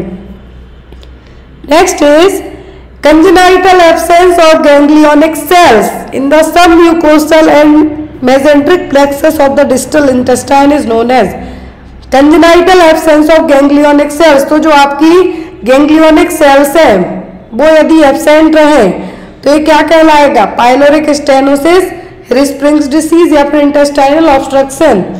congenital absence of ganglionic cells क्या कहलाएगा? एग्जाम में बहुत आता है। और ganglionic cells कहाँ पे होती हैं? लार्ज इंटेस्टाइन का जो लास्ट पार्ट होता है वहां पर। यदि ये सेल्स एब्सेंट है तो बच्चे को क्या होगी? हिरस्प्रिंग्स डिसीज। और ये चीज चेक की जाती है यदि बच्चे ने डिलीवरी होने के बाद 48 आवर तक जो उसका फर्स्ट पासिंग स्टूल है मेकोनियम पास नहीं किया, तब इस चीज को चेक किया जाता है। मेकोनियम क्या है? ब्लैक कलर का जो स्टूल है बच्चे का वो मेकोनियम कहलाएगा। यदि डिलीवरी होने के बाद से लेके बच्चे ने 48 घंटे तक मेकोनियम पास नहीं किया तब डॉक्टर इस चीज के लिए असेस करेंगे। तो यहाँ पर क्या होगा?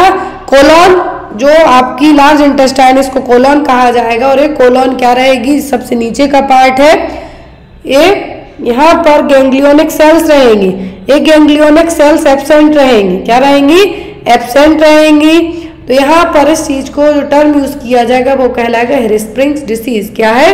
हिरस्प्रिंग्स disease. Next one is how much amount of fetal blood flow per minute through the placenta। तो फीटल ब्लड फ्लो है जो पर मिनट कितना होगा प्लेसेंटा के थ्रू, 2000 ml, 1000 ml, 500 ml या फिर 400 ml, कितना फीटल ब्लड फ्लो होगा पर मिनट प्लेसेंटा से, तो होगा 500 ml तक, कितना 500 ml तक। Next one is What possible side effect must be advised to the patient who is receiving iron therapy? यदि कोई मरीज आयरन थेरेपी ले रहा है, आयरन थेरेपी का मतलब उसको आयरन की टेबलेट दी जा रही है, कौन सा कॉमन साइड इफेक्ट होगा उस चीज के लिए आप एडवाइस भी करेंगे। डिजीनेस होगी, danger of sunlight, ringing in the year या फिर ब्लैकनिंग ऑफ स्टूल, क्या है जो मरीज को होगा। तो यहाँ पर पॉसिबल साइड इफेक्ट की बात की जा रही। जब भी मरीज को आयरन की टेबलेट दी जाती है उसको आप क्या एडवाइस करते हैं कि आपको एक तो जो आयरन की टेबलेट है आपको कुछ भी खट्टे फलों के साथ लेना, दूध के साथ या फिर कैल्शियम के साथ, आयरन कैल्शियम को एक साथ नहीं लिया जाता, एटलीस्ट 10 से 12 घंटे का गैप दिया जाता है, जस्ट बिकॉज प्रॉपर एब्जॉर्प्शन नहीं होगा। आयरन सबसे अच्छा एब्जॉर्ब होता है खट्टे फलों के साथ, खट्टे जूस के साथ, नींबू के साथ, ऑरेंज जूस के साथ, मौसम्बी जूस के साथ। लेकिन यहाँ पर साथ में ये भी एडवाइस किया जाता है कि आपको टेबलेट खाने के बाद कॉन्स्टिपेशन तो होगा ही होगा, साथ में आपको ब्लैक कलर का स्टूल भी आएगा, तो आपको डरना नहीं है। ये कॉमन साइड इफेक्ट है किसका, आयरन टेबलेट का। तो दो चीजें जब भी आपके पेशेंट को आप आयरन टेबलेट के बारे में बताएं तो पहली कॉन्स्टिपेशन होगा, स्टूल का कलर ब्लैक होगा, दूसरा आयरन टेबलेट को कभी भी मिल्क या फिर मिल्क प्रोडक्ट के साथ ना लें, क्योंकि इसके साथ आयरन का एब्जॉर्प्शन प्रॉपर नहीं होगा। जो ड्यूडेनम आयरन का एब्जॉर्प्शन करेगा, स्मॉल इंटेस्टाइन का पार्ट ड्यूडेनम, वहां पर प्रॉपर एब्जॉर्प्शन नहीं होगा। यदि आप इसी आयरन को लेमन या फिर ऑरेंज जूस के साथ लेंगे तो आपका प्रॉपर एब्जॉर्ब होगा। तो ये चीज आपको अपने पेशेंट के लिए एडवाइस करना है। तो यहाँ पर आपका आंसर क्या होगा, blackening of the stool. Next one is most common psychiatric disorder. तो सबसे ज्यादा कौन सा साइकेट्रिक डिसऑर्डर होता है, डिमेंशिया, सिजोफ्रेनिया, डिप्रेशन या फिर पैरोनिया। सबसे कॉमन जो साइकेट्रिक डिसऑर्डर है वो होता है डिप्रेशन। डिप्रेशन आपको अपने आसपास ही देखिए बहुत सारे मरीजों लोगों में देखने के लिए मिल जाएगा। जरूरी नहीं है कि उनका डिप्रेशन सीवियर हो, किसी को किसी चीज से डिप्रेस है, कोई किसी चीज से डिप्रेस है, यहाँ पर वो क्या है आपका डिप्रेशन ही कहलाएगा। तो डिप्रेशन में यहाँ पर सबसे कॉमन और साइकेट्रिक प्रॉब्लम में यदि पूछे तो सबसे कॉमन क्या होगी, डिप्रेशन। नेक्स्ट है आपका क्वेश्चन, ब्लीडिंग फ्रॉम और into the genital tract after 28 week of pregnancy but before the birth of the baby is known as. तो यदि आपको जेनाइटल ट्रैक्ट से ब्लीडिंग होती है लेकिन बच्चा होने के पहले, birth of the baby, before the birth of the baby, 28 week की प्रेगनेंसी है, क्या टर्म यूज करेंगे आप, antepartum haemorrhage, postpartum haemorrhage, intrapartum haemorrhage या फिर इंट्रायूट्राइन डेथ, क्या टर्म यूज किया जाएगा यदि ब्लीडिंग जेनाइटल ट्रैक्ट से होती है 28 वीक की प्रेगनेंसी के बाद लेकिन बच्चे के पैदा होने के पहले? तो उसका रीजन है क्या, एंटीपार्टम हेमरेज। क्या है, एंटीपार्टम हेमरेज है जो इसका रीजन है। एंटीपार्टम हेमरेज क्यों होता है जनरली, एक तो ये 24 वीक की प्रेगनेंसी के बाद देखने को मिलेगा लेकिन बच्चा होने के पहले। इसका मेन रीजन होता है प्लेसेंटा प्रीविया। क्या है, प्लेसेंटा प्रीविया। और दूसरा रीजन है प्लेसेंटल एब्रप्शन।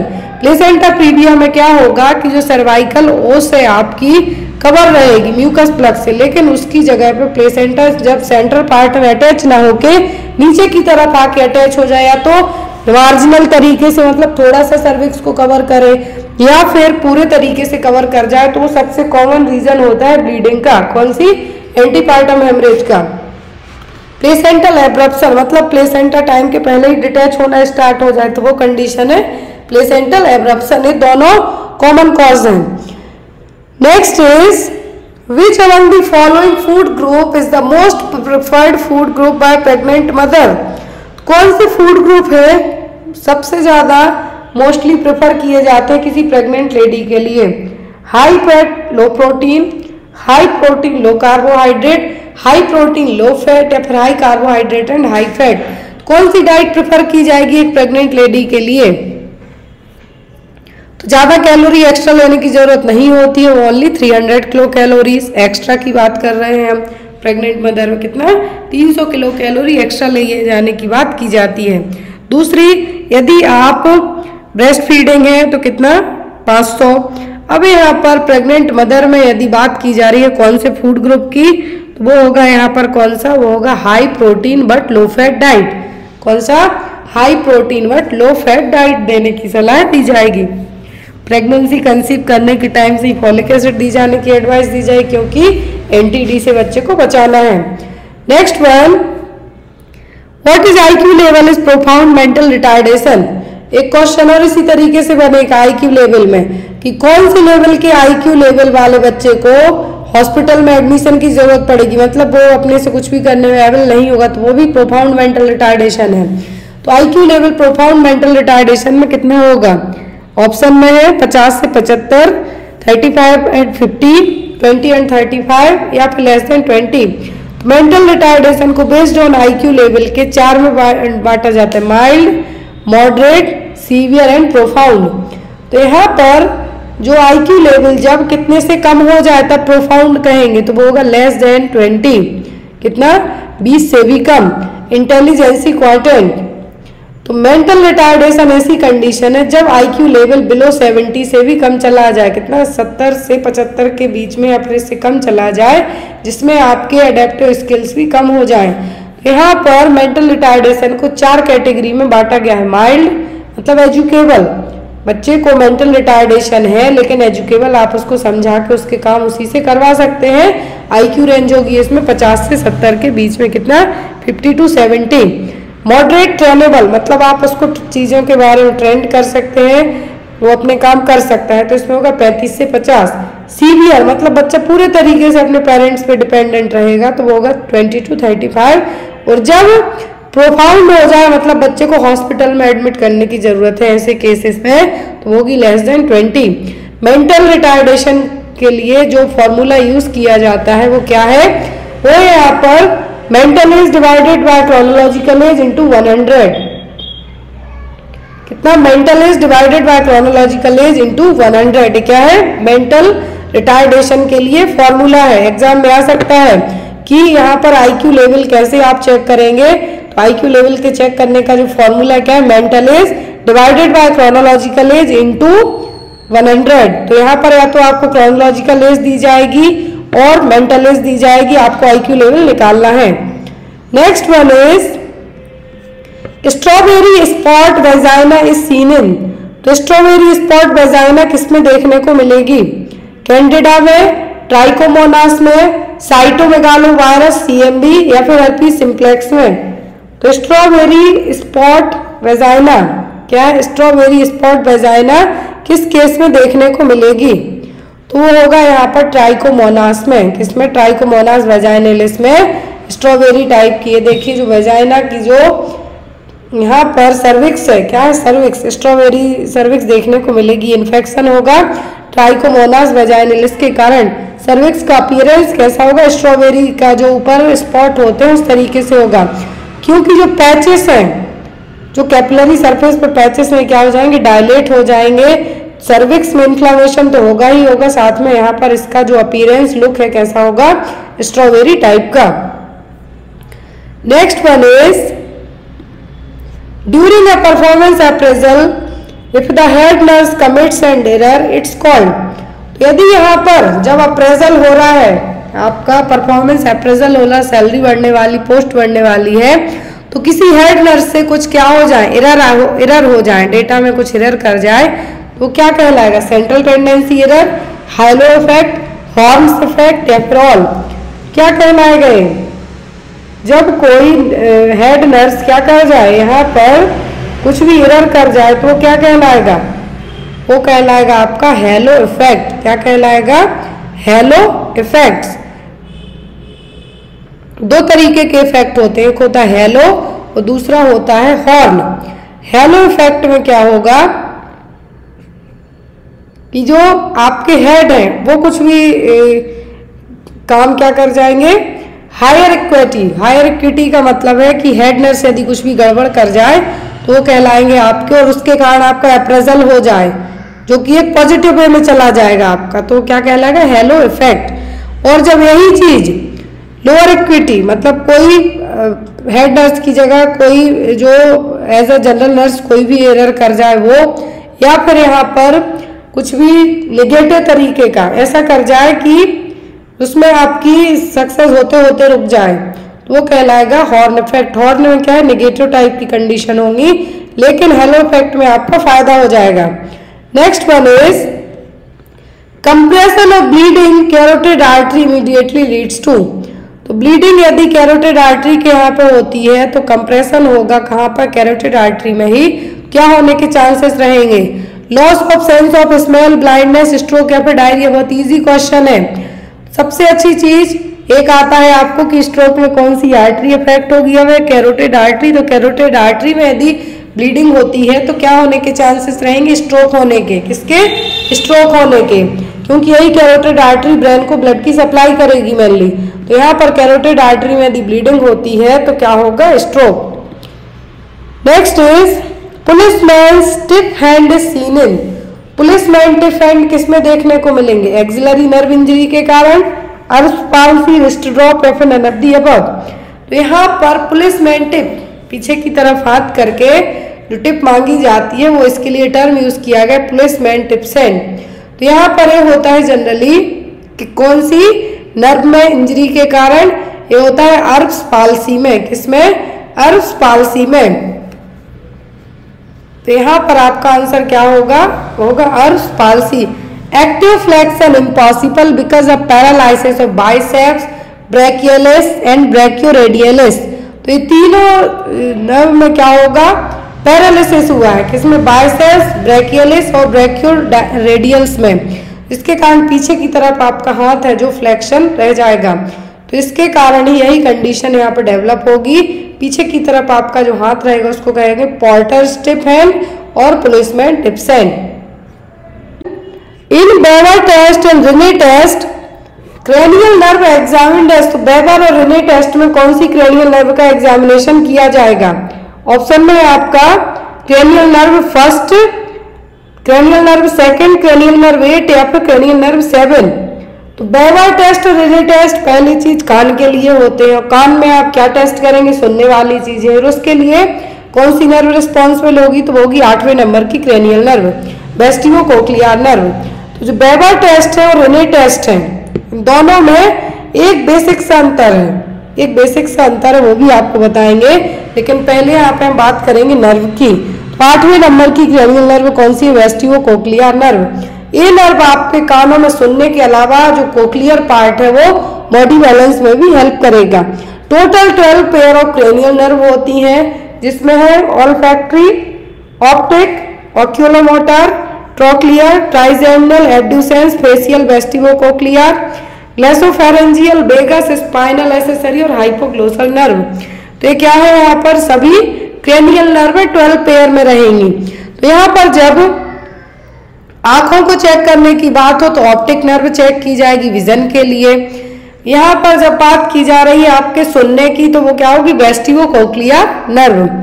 अब यहाँ पर हम बात करेंगे इन दोनों टेस्ट की कि होंगे कैसे। क्या है, बेवर टेस्ट जो यहाँ पर चेक किया जाएगा कि आपके कानों में कोई डिसीज के कारण कुछ प्रॉब्लम तो नहीं है, और यहाँ पर वाइब्रेशन किया जाएगा, कहाँ पर, वाइब्रेटेड ऑन द फोरहेड, ऊपर। रिने टेस्ट में एयर कंडक्शन टेस्ट है, क्या है, बेटर एयर कंडक्शन टेस्ट है। यहाँ पर जो सेंसोनियरल हियरिंग लॉस है वो भी चेक किया जाएगा, और यहाँ पर बेटर तरीके से जो सेंसोनियरल हियरिंग लॉस है वो आपका बेवर टेस्ट प्रॉपर रिजल्ट बताएगा, जबकि रिने टेस्ट से एयर कंडक्शन के थ्रू पता नहीं हो जाए। तो रिने टेस्ट क्या है, बोन कंडक्शन हेयर टेस्ट है, जबकि यहाँ पर बेवर टेस्ट में फोरहेड में check. Next is HIV transmission from mother to fetus occurs most commonly during. HIV transmission है जो माँ से बच्चे में किस स्टेज में सबसे ज़्यादा होने के चांसेस रहेंगे, फर्स्ट ट्राइमेस्टर में, सेकेंड ट्राइमेस्टर में, डिलीवरी में कि थर्ड ट्राइमेस्टर में। तो यहाँ पर HIV ट्रांसमिशन के लिए माँ से बच्चे में हमें डिलीवरी के टाइम पर, ड्यूरिंग द डिलीवरी के टाइम पर बहुत ज़्यादा चांसेस रहेंगे माँ से बच्चे को होने में। तो ये क्या है, फीटस को मदर टू फीटस ट्रांसमिशन। यदि हम HIV रोकना है तो सबसे जो स्टेज रहेगी वो क्या होगी, ड्यूरिंग द डिलीवरी टाइम में। अब यहाँ पर मेडिसिन आती है, क्या आती है, निवेरापाइन, दूसरा होती है जिडोविडिन। जिडोविडिन तो एंटीवायरल ड्रग है जो कि एड्स ट्रीटमेंट में यूज़ की जाती है। फिर एक और आती है आपकी क्या, निवेरापाइन। क्या है, निवेरापाइन। तो निवेरापाइन जो मेडिसिन है ये भी यूज़ की जाती है, मार्केट में अलग अलग नाम से रहेगी, लेकिन ये माँ यदि बच्चे को अपने फीड करा रही है मदर टू चाइल्ड में, क्या है, ड्यूरिंग द बर्थ या फिर जो आफ्टर डिलीवरी ब्रेस्ट फीड कराती है, तो निवेरापाइन जो एंटीवायरल ड्रग है दी जाती है माँ के लिए। जिडोविडिन HIV को ट्रीट करने के लिए यूज़ की जाती है, लेकिन निवेरापाइन किसके लिए है, इन्फेक्शन को प्रिवेंट करने के लिए। ऑलरेडी आप इन्फेक्टेड हैं लेकिन आपके बच्चे को इन्फेक्शन ना हो तो निवेरापाइन दी जाती है। क्लियर है। Next one is painless bleeding after 28 weeks of pregnancy is associated with. Painless vaginal bleeding हो रही 28 वीक की प्रेगनेंसी है तो इसको हम क्या कहेंगे, molar pregnancy, ectopic pregnancy, placenta previa या फिर हाइडेटिफॉर्म मोल। 28 वीक की प्रेगनेंसी है लेकिन पेन नहीं हो रहा है, पेनलेस है ब्लीडिंग। ध्यान से देखें क्वेश्चन, ब्लीडिंग क्या है, पेनलेस है, दर्द नहीं हो रहा है, तो ये कौन सी प्रॉब्लम होगी। एक्टोपिक प्रेगनेंसी का मतलब होगा कि जो फर्टिलाइजेशन है और जो इम्प्लांटेशन है यूट्रस की जगह कहीं और हो जाए। फर्टिलाइजेशन तो फैलोपियन ट्यूब में हुआ लेकिन इम्प्लांटेशन भी मान लो वहीं हो गया यूट्रस की जगह, अदर देन यूट्रस कहीं पर भी इम्प्लांटेशन हो तो होगा एक्टोपिक प्रेगनेंसी। फिर आता है placenta previa. Placenta previa antepartum haemorrhage का मोस्ट कॉमन कॉज माना जाता है क्योंकि इसमें क्या होगा, पेनलेस वेजाइनल ब्लीडिंग होगी। आपको पता भी, दर्द भी नहीं हो रहा है लेकिन ब्लीडिंग हो रही है, बच्चा आपके पेट में है, जो कि एक क्या है, हाई रिस्क प्रेगनेंसी में कंसीडर किया जाएगा।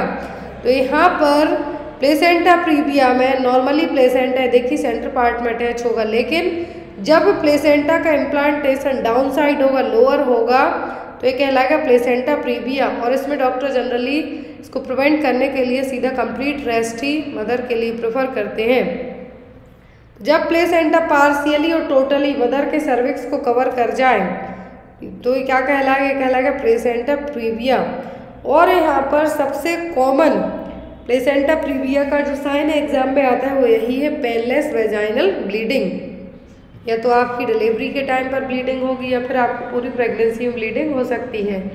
तो टोटली में पूरा सर्वाइकल ओस को तक कवर कर लेगा, फिर लो, पार्शियल और टोटल आएगा। तो यहाँ पर इस तरीके से इसके क्या है, ग्रेड हैं। लेकिन पार्शियली और कम्प्लीटली जब प्लेसेंटा सर्वाइकल ओस को या फिर सर्विक्स को कवर करेगा तो ये कहलाएगा क्या, प्लेसेंटा प्रीविया। और एंटीपार्टम हेमरेज का यदि मोस्ट कॉमन रीजन की हम बात करें तो वो क्या है, placenta previa. Next one is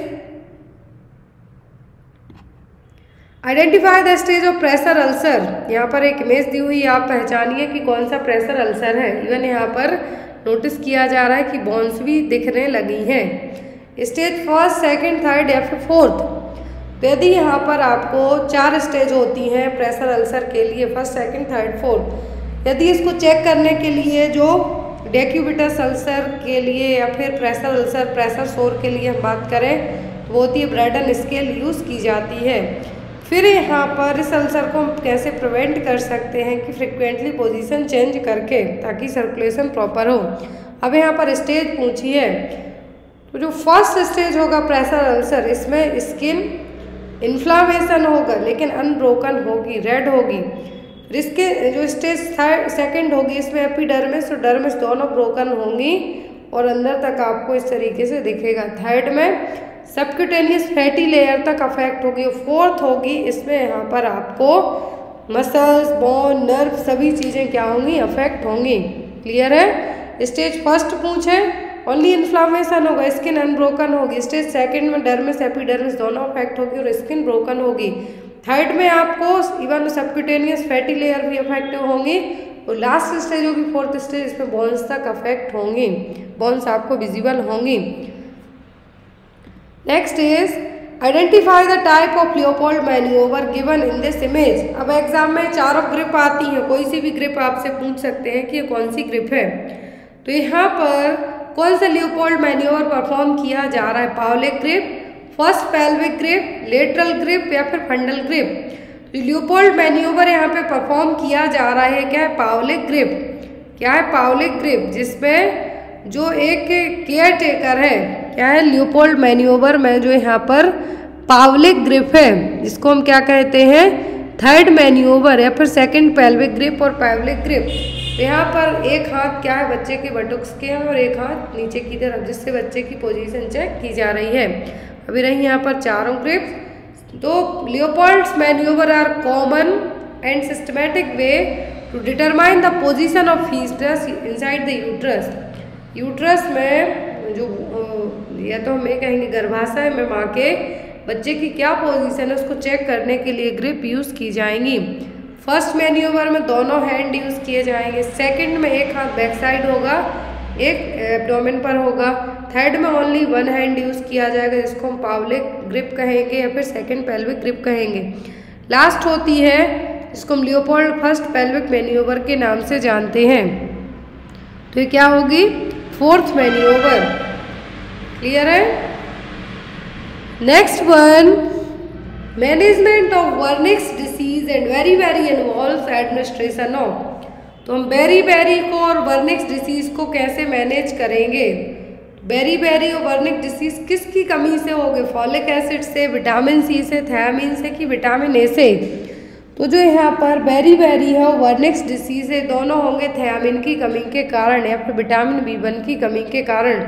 Wernicke's encephalopathy neurological condition है जिसमें आपको क्लिनिकल 3 ट्रायड सिम्टम्स होंगे, ऑप्थेल्मोस्पाज्म, निस्टेगमस के साथ अटैक्सिया और कन्फ्यूजन, क्योंकि एक लाइफ थ्रेटनिंग डिसीज हो सकती है। तो यहाँ पर वर्निक्स एन्सेफेलोपैथी जो अल्कोहलिज्म के मरीज होंगे उनमें देखने को आपको मिल सकता है। इसीलिए जो अल्कोहलिज्म वाले पेशेंट होते हैं उनमें थायमीन थेरेपी भी दी जाती है ताकि उनको वर्निक्स साइकोसिस से हम क्या कर सकें, प्रिवेंट कर सकें। एग्जाम में आ सकता है आपको वर्निक्स एन्सेफेलोपैथी को और बेरी को हम किससे ट्रीट कर सकते हैं, तो विटामिन B1 से। Clear. Next is which of the following immunoglobulin will be high in person with allergy. तो कौन सा इम्यूनोग्लोबुलिन क्या है, हाई रहेगा किसमें, एलर्जी में, IgE, IgM, IgA या फिर IgG। ये एग्जाम में आते हैं इम्यूनोग्लोबुलिन। यहाँ पर फर्स्ट, सेकंड, थर्ड, फोर्थ जो हाइपर सेंसिटिविटी रिएक्शन आपने पढ़ी है उनमें भी यही इम्यूनोग्लोबुलिन रिस्पॉन्सिबल होते हैं। तो यदि इम्यूनोग्लोबुलिन एलर्जी में पूछते हैं आपसे तो वो होगा IgE। क्या होगा, IgE। फिर आता है लार्जेस्ट इन नंबर, सबसे ज़्यादा इम्यूनोग्लोबुलिन कौन सा है नंबर्स में, तो वो है इम्यूनोग्लोबुलिन G। और only immunoglobulin G can cross the placenta and in chronic infection में भी इम्यूनोग्लोबुलिन G ही एक्टिव होगा। यदि पर्सन को शॉर्ट टर्म में इन्फेक्शन हुआ है, एक्यूट इन्फेक्शन हुआ है, तो IgM होगा लार्जेस्ट इन साइज जो कि रहता है, लेकिन लार्जेस्ट इन नंबर में IgG होगा जो कि पूरे पांचों इम्यूनोग्लोबुलिन का 75% कौन होगा, IgG। और एक ऐसा इम्यूनोग्लोबुलिन है जो प्लेसेंटा को क्रॉस कर सकता है, एग्जाम में आता है, बाकी प्लेसेंटा को क्रॉस और कोई नहीं कर सकता। फिर एलर्जिक रिएक्शन है, फिर हाइपर सेंसिटिविटी रिएक्शन में पूछें तो वो है इम्यूनोग्लोबुलिन E। फिर जो इम्यूनोग्लोबुलिन माँ के मिल्क में, ब्रेस्ट मिल्क में रहेगा, म्यूकस में होगा, ब्लड में होगा, टीयर्स में होगा, तो क्या IgA। क्लियर है। मेनली आपको प्लेसेंटा को क्रॉस करने वाला तो वो है IgG। मोस्ट एविडेंट इम्यूनोग्लोबुलिन भी IgG है। लार्जेस्ट इन साइज पूछे तो इम्यूनोग्लोबुलिन M है और ये एक्यूट इन्फेक्शन में एक्टिव रहेगा। इम्यूनोग्लोबुलिन E एलर्जिक रिएक्शन है, फिर हाइपर सेंसिटिविटी रिएक्शन के लिए है। IgE ब्रेस्ट मिल्क में, म्यूकोसा और ब्लड में प्रेजेंट रहेगा। क्लियर। नेक्स्ट वन है यहाँ पर question, which of the following foods should be avoided when the patient is on MAOI। MAOI means होता है मोनो अमीनो ऑक्सीडेज इनहिबिटर्स, जो कि डिप्रेशन को ट्रीट करने वाली मेडिसिन है। क्या है, डिप्रेशन को ट्रीट किया जाता है MAOI नाम की मेडिकेशन की क्लास है जो मोनो अमीनो ऑक्सीडेज इनहिबिटर्स है। तो यहाँ पर कौन सा फूड अवॉइड करने के लिए कहा जाएगा यदि पर्सन MAOI मेडिसिन ले रहा है? तो calcium rich food, gluten rich food, tyramine containing food या फिर एलानिन कंटेनिंग फूड। तो यदि person mono amino oxidase inhibitors medicine ले रहा है तो पर्सन को कहा जाएगा कि जिस भी फूड में, जिस भी कंटेन में टायरामीन हो, क्या है, टायरामीन हो, तो उसको आपके लिए नहीं खाना है। क्यों नहीं खाना है वो हम आगे देखते हैं। तो यहाँ पर जो टायरामीन कंटेनिंग फूड है बहुत सारे केसेस में क्या किया जाता है, अवॉइड करने के लिए कहा जाता है। तो if you take an MAOI and you eat high tyramine food, tyramine can quickly reach the dangerous level. तो यहाँ पर जो मोनो अमीनो ऑक्सीडेज इनहिबिटर्स हैं जिनका जनरली पैनिक डिसऑर्डर या फिर सोशल फोबिया या फिर डिप्रेशन को ट्रीट करने के लिए यूज़ किया जाएगा। तो जो भी पर्सन टायरामिन कंटेनिंग फूड खाते हैं, नॉर्मली आप खा सकते, लेकिन यदि आपको ऑलरेडी एंजाइटी वगैरह हो तो आपको ट्रीट करने के लिए, मान लीजिए आपको पैनिक डिसऑर्डर्स वगैरह हैं, डॉक्टर ने एंटी डिप्रेसेंट जो कि MAOI दे दिए, तो आपको कहा जाएगा कि आप टायरामिन फूड ना लें। अदरवाइज ये आपकी बॉडी में इसके लेवल को और ज़्यादा बढ़ाने का काम करेंगे टायरामिन को, और आपके लिए और ज़्यादा एंजाइटी होगी, ट्रीट होने की जगह आप क्या जाएंगे, डेंजरस लेवल पे जाएंगे। Clear? Next is folic acid prevents which of the following birth defects. तो फॉलिक एसिड यदि आपको डॉक्टर प्रिस्क्राइब करते हैं, जनरली कंसीव करने के टाइम से ही प्रिस्क्राइब किया जाता है, तो यहाँ पर फॉलिक एसिड किस बर्थ डिफेक्ट से प्रिवेंट कर सकते हैं? डाउन सिंड्रोम से, न्यूरल ट्यूब डिफेक्ट से, कंजेनाइटल हार्ट डिसीज से, कि नन ऑफ द अबव। तो फॉलिक एसिड क्या है? फॉलिक एसिड डॉक्टर कहते हैं कि कंसीव करने से ही स्टार्ट कर दिए जाते हैं। क्यों? क्योंकि बेबी में हम न्यूरल ट्यूब डिफेक्ट से प्रिवेंट कर सकते हैं। यदि जब जो टेस्ट होते हैं तो अल्फा फीटोप्रोटीन टेस्ट होता है, AFP लेवल यदि बढ़ा हुआ रहता है, दैट मीन्स क्या है, बच्चे को डाउन सिंड्रोम है। फिर यदि न्यूरल ट्यूब डिफेक्ट, हम इसको प्रिवेंट कैसे कर सकते हैं, NTD, तो वो होगा किससे? फॉलिक एसिड से। NTD और डाउन सिंड्रोम में दोनों डायग्नोस हो सकते हैं कब? अल्फा फीटोप्रोटीन के लेवल को चेक करके। क्लियर है कि आपके मदर के जो ब्लड सीरम लेवल में अल्फा फीटोप्रोटीन होता है, कम है तो प्रॉब्लम, ज़्यादा है तो problem. Clear? Next is intravenous heparin therapy is ordered for a patient while implementing this order, a nurse should ensure the availability of which of the following medication in the nursing unit। यदि किसी person को heparin therapy दी जा रही है, heparin anticoagulant agent है, तो यदि heparin therapy दी जाती है तो वहाँ पर आपकी मेडिकेशन ट्रे में या फिर नर्सिंग यूनिट में और कौन सी मेडिकेशन होना जरूरी है? Protamine sulphate, potassium chloride, vitamin के या फिर एमिनो कैप्रियोइक एसिड। तो यहाँ पर आपने दो मेडिकेशन पढ़ी हैं, एक पढ़ा है हेपेरिन और एक पढ़ा है वारफ्रिन, दोनों एग्जाम में आती हैं, हेपेरिन एंड वारफ्रिन। तो यहाँ पर इन दोनों मेडिकेशन के बीच का एक अंतर भी है। क्या है? एक अंतर भी है कि प्रेगनेंसी में कौन सी दे सकते, कौन सी नहीं दे सकते। लेकिन यहाँ पर सिंपल क्वेश्चन है, हेपेरिन दी जा रही है पेशेंट के लिए, ऑर्डर की गई है, तो आप उसको एडमिनिस्टर करते हैं।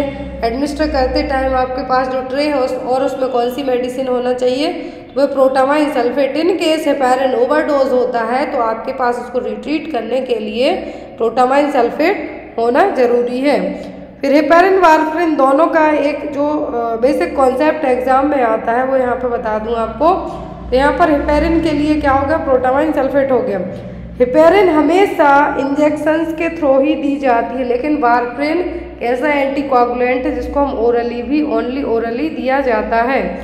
हेपेरिन प्लेसेंटा को क्रॉस नहीं करता है। तो यदि पूछें कि प्रेगनेंसी में कौन सी मेडिकेशन दी जा सकती है, हेपेरिन दे सकते हैं कि हम वारफ्रिन, तो हेपेरिन बेझिझक दे सकते हैं, क्योंकि ना जब ये प्लेसेंटा को क्रॉस करेगी ना बेबी को इफेक्ट करेगी। लेकिन वारफ्रिन प्रेगनेंसी में नहीं दे सकते क्योंकि ये प्लेसेंटा को क्रॉस करके बेबी में टेरेटोजेनिक इफेक्ट क्रिएट करेगी। क्लियर है? और यहाँ पर जो मॉनिटर किया जाता है हेपेरिन में वो होता है APTT टाइमिंग, लेकिन वारफ्रिन में INR है जो मॉनिटर किया जाता है। यदि एंटीडोट पूछें तो हेपेरिन के लिए प्रोटामाइन सल्फेट, विटामिन के किसके लिए? वारफ्रिन के लिए। तो प्रेगनेंसी में सेफ एंटीकोगुलेंट पूछें तो वो है हेपेरिन, ना कि warfarin. Next is what are the basic structural unit of protein. तो प्रोटीन की बेसिक स्ट्रक्चरल यूनिट क्या है? अमीनो एसिड, ग्लूकोज, फ्रक्टोज या फिर यूरिया। प्रोटीन की जो बेसिक स्ट्रक्चरल यूनिट है वो क्या है? Amino acid. क्या है? Amino acid. नेक्स्ट वन है यहाँ पर Babinski sign is considered is normal in. Babinski sign को कंसीडर नॉर्मल कब किया जाता है? न्यूबॉर्न बेबी में, एडल्ट में, चाइल्ड में कि यूथ में? किस एज में वेबिन्स्की साइन को नॉर्मल कंसीडर किया जाता है? तो ये किया जाता है जब बच्चे जो न्यूबॉर्न बेबी हो उनमें। किसमें? न्यूबॉर्न में। यहाँ पर जब भी आप बच्चों के पैर में टिंगलिंग करेंगे सोल में नीचे, तो क्या करेंगे? वो फिंगर्स को ऊपर नीचे करेंगे। यदि उनने डाउन साइड की मतलब ये नेगेटिव और आप ऊपर साइड की, तो वेबिन्स्की रिफ्लेक्स क्या है? पॉजिटिव है। नेक्स्ट है यहाँ पर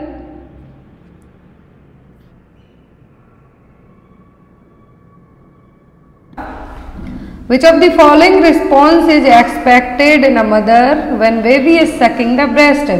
तो जब बेबी ब्रेस्ट सक करेगा तो मदर में कौन सी रिस्पॉन्स हैं जो आप एक्सपेक्ट कर सकते हैं या फिर मदर फील करेगी, या फिर क्या चीज़ें हैं जो देखने को मिलेंगी? ऑप्शन में increase of hypothalamic response, increase of oxytocin, increase of adrenaline. तो जब भी बेबी सक करता है क्या करेगा? बेबी सक करेगा तो कौन सा है जो लेवल बढ़ेगा या फिर घटेगा? तो वो होगा ऑक्सीटोसिन का लेवल। यहाँ पर the baby sucks on the mother's breast to receive the mother's milk. तो जब भी बेबी सक करेगा तो क्या होगा? यहाँ पर बेबी का जो सक करना है, बेबी का सक करना है निपल को, क्या करेगा? ट्रिगर का काम करेगा नर्व सेल्स के लिए, जो कि ब्रेन को सिग्नल देंगे कि ऑक्सीटोसिन हार्मोन रिलीज करो। और जब ऑक्सीटोसिन हार्मोन रिलीज होता है तभी मिल्क है जो इजेक्ट होगा, बाहर आएगा। तो यहाँ पर कौन सा हार्मोन है जो बढ़ेगा? वो होगा ऑक्सीटोसिन। जो प्लेसेंटा की डिलीवरी है उसके बाद से लेके कुछ हफ्तों तक का टाइम क्या कहलाएगा? Puerperium, antenatal period, lochia, pyrexia. Pyrexia का मतलब होता है क्या? फीवर। पैरेक्सिया का दूसरा नाम क्या होता है? फीवर। नॉर्मली जो हमारा टेम्परेचर होता है 98.6 डिग्री क्या है? फ़ारेनहीट है, नॉर्मल टेम्परेचर है। लेकिन जब इससे ज़्यादा जाए, मोर देन चला जाए इससे, तब किस में कंसीडर होगा? फीवर में। 99 के ऊपर ही मतलब जाएगा तो यहाँ पे कंसीडर हो जाएगा किसमें? फीवर में। लेकिन 99.6 से 100 क्रॉस करता है तब। लोचिया का मतलब होगा आफ्टर डिलीवरी, आफ्टर डिलीवरी के बाद होने वाली जो ब्लीडिंग। अब ब्लीडिंग में यहाँ पे डेब्रिज डिस्चार्ज है वो हो सकता है, कुछ सेल्स हो सकती हैं वो। एंटीनेटल पीरियड का मतलब होता है आफ्टर कंसेप्शन टू डिलीवरी होने तक का जो ड्यूरेशन है, वो पूरा जो प्रेगनेंसी के बाद वाली केयर है यहाँ पर वो है क्या? Antenatal period. परपीरियम पीरियड का मतलब होता है प्लेसेंटा डिलीवरी होने के बाद से लेके कुछ हफ्तों का पीरियड, जो कि कितना होता है? 6 वीक्स और 42 डेज। इस दौरान जो रिप्रोडक्टिव ऑर्गन है नॉन प्रेग्नेंट स्टेट में रिवर्ट बैक होंगे। यहाँ पे देखिए कि जो परपीरियम है क्या? 6 वीक आफ्टर द बर्थ के, बेबी बर्थ के बाद का जो ड्यूरेशन है वो कंसीडर किया जाता है। दूसरा यहाँ पर परपीरियल पायरेक्सिया। परपीरियल पायरेक्सिया कब होगा? जब किसी भी तरीके का इन्फेक्शन हो जाए तब। फीवर कब आता है? जब आपको कुछ इन्फेक्शन हो जाए तब। तो यहाँ पर परपीरियल पायरेक्सिया कंसीडर किया जाता है तब बॉडी का टेम्परेचर 100.4 डिग्री फ़ारेनहीट या इससे ज़्यादा हो तब, जो कि 2 सेपरेट ओकेजन मतलब 24 आवर के बाद, 24 आवर डिलीवरी होने के बाद से, क्योंकि तुरंत तो इन्फेक्शन होगा नहीं आपको आफ्टर डिलीवरी के बाद, मे बी 24 घंटे 48 घंटे के बाद सो होगा। फीवर आपकी बॉडी ने मतलब टेम्परेचर बढ़ा है मतलब फीवर, मतलब आपकी बॉडी में कुछ ना कुछ इन्फेक्शन हो गया है। आफ्टर द डिलीवरी के बाद जो यदि आपको फीवर आता है 24 घंटे के बाद या 48 घंटे के बाद, उसको परपीरियल पायरेक्सिया में कंसीडर किया जाएगा। और यहाँ पर परपीरियल पायरेक्सिया के रीजंस क्या हो सकते हैं, कारण क्या हो सकते हैं? एक तो सेप्सिस हो गया, मास्टाइटिस हो गया, या कुछ इन्फेक्शन हो गया, यूटीआई हो गया, या फिर सिजेरियन सेक्शन के दौरान जो इंसिजन वगैरह लगाया वहाँ पर इन्फेक्शन हो गया। इन सब रीजंस, इन सब कारणों से भी क्या है परपीरियल पायरेक्सिया है जो हो सकता है। अब यहाँ पर परपीरियम की स्टेज होती है जो एग्जाम में बहुत आती हैं। परपीरियम पीरियड में होता क्या है कि जो reproductive organ non pregnant stage में रिवर्ट बैक होते हैं, जो कि 42 दिनों का या फिर 6 वीक का ड्यूरेशन रखा जाता है। तो यहाँ पर यूट्रस तो नॉर्मल रिवर्ट बैक होगी, जितना यूट्रस नॉर्मल रिवर्ट बैक होगी, जो नॉर्मली नॉन प्रेग्नेंट स्टेट में यूट्रस का वजन होता है 60 ग्राम तक, उतने तक क्या होगी, रिवर्ट बैक होगी। शुरुआती फर्स्ट वीक में बहुत फास्ट तरीके से रिवर्ट बैक होगी, मतलब वापस से है जो। तो यहाँ पे 3 स्टेज होती है इसकी परपीरियम पीरियड की। इमीडिएट मतलब कि first 24 hour after the parturition. Parturition का मतलब होता है चाइल्ड बर्थ। क्या होगा, चाइल्ड बर्थ। बच्चे के जन्म के बाद के जो शुरुआती 24 घंटे हैं वो पीरियड कहलाता है क्या, इमीडिएट परपीरियम। और यहाँ पर दूसरा होता है अर्ली, मतलब फर्स्ट वीक। अर्ली का मतलब क्या होगा कि शुरुआती 24 घंटे का हो गया इमीडिएट। अर्ली का मतलब है कि फर्स्ट वीक है जो, वो कहलाएगा। रिमोट का मतलब होगा 6th वीक। क्या है, 6th वीक, जिसमें पूरी यूट्रस जेनाइटल ऑर्गन है जो पूरे नॉन प्रेग्नेंट स्टेज में रिवर्ट बैक हो जाए।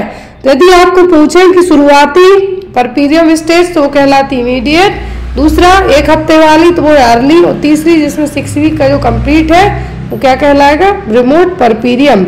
एक question remote puerperium I think MPCHO के एग्जाम में है जो आ चुका है। अब यहाँ पर जो immediately after the birth, immediately after the birth है जो यूट्रस का वजन जनरली 1100 ग्राम तक पहुंच जाता है नॉन प्रेग्नेंट स्टेज में, प्रेगनेंसी स्टेज में 60 ग्राम से, क्योंकि एक्सपेंड होगी, मस्कुलर ऑर्गन है। तो यहाँ पर 500 ग्राम तक तो क्या है 1 week after the birth, 300 gram 2 week after the birth, 6 week में 50 ग्राम पे वापस आ जाएगी। लेकिन यहाँ पर तुरंत ही इमीडिएटली आफ्टर बर्थ है जो 1000 ग्राम है, यूट्रस का वजन क्या होता है, घटता है। क्यों, फीटस बाहर आ जाएगा, प्लेसेंटा बाहर आएगा, और जो एमनियोटिक फ्लूइड और मेम्ब्रेन है वो सब बाहर आने के कारण 1000 ग्राम तो तुरंत घट जाता है। और जो अदर वेट पड़ा हुआ होता है वो भी विदिन 6 वीक में क्या हो जाएगा, नॉर्मल हो जाएगा। अगला क्वेश्चन है यहाँ पर, A 63-year-old patient is seen for routine examination.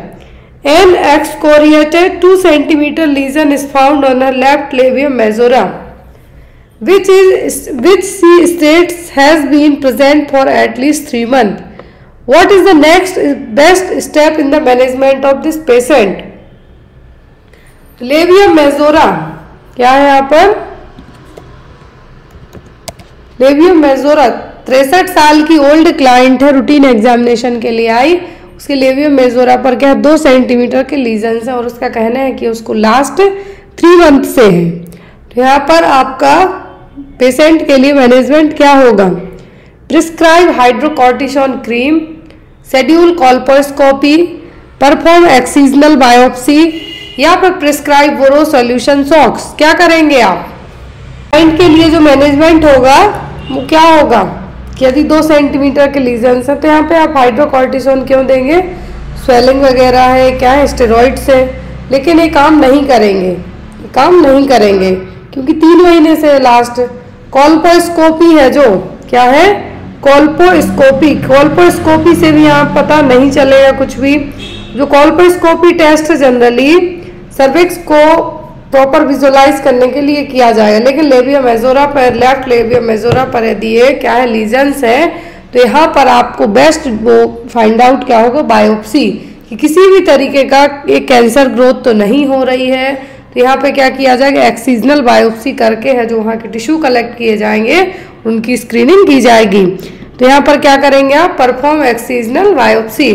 और यहाँ पे आपको इस तरीके से, ये रहा लेबियम मेजोरा जो आउटर पार्ट है, और लेबियम माइनोरा जो कि क्लाइटोरिस का जो हिस्सा ही है, ऊपर से नीचे की तरफ आएंगे तो क्लाइटोरिस का हिस्सा ही है। तो यहाँ पर यदि कुछ लीजन्स वगैरह होते हैं तो कैंसर स्क्रीनिंग करवाई जाएगी, किसकी, कैंसर स्क्रीनिंग करवाई जाएगी। अब आती है आपको एक और बर्थोलिन ग्लैंड। बर्थोलिन ग्लैंड से आपको एग्जाम में क्वेश्चन आते हैं।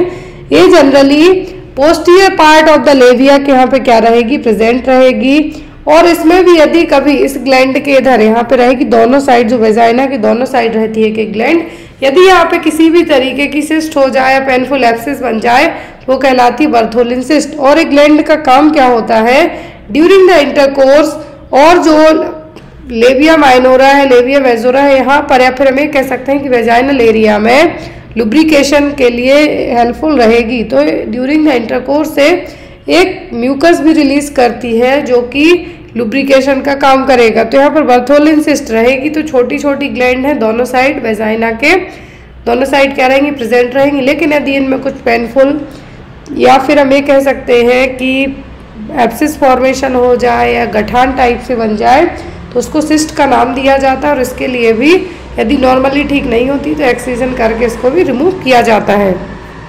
नेक्स्ट क्वेश्चन है, विच of the following is the most common benign neoplasm of the cervix and endocervix. Most common benign मतलब ना फैलने वाला, एक होता है क्या मेटास्टैटिक और दूसरा होता है बिनाइन। बिनाइन वाला फैलता नहीं है, एक ही जगह पे क्या करेगा, अपनी साइज को बढ़ाएगा। न्यूप्लाज्म में सर्विक्स और एंडोसर्विक्स का पॉलिप्स, लियोमायोमा, नेबाथियन सिस्ट, एंडोमेट्रियोसिस या फिर गार्डनर डक्ट सिस्ट क्या कहलाएगा। मोस्ट कॉमन है, बिनाइन न्यूप्लाज्मा है सर्विक्स और एंडोसर्विक्स का, तो ये क्या कहलाएगा।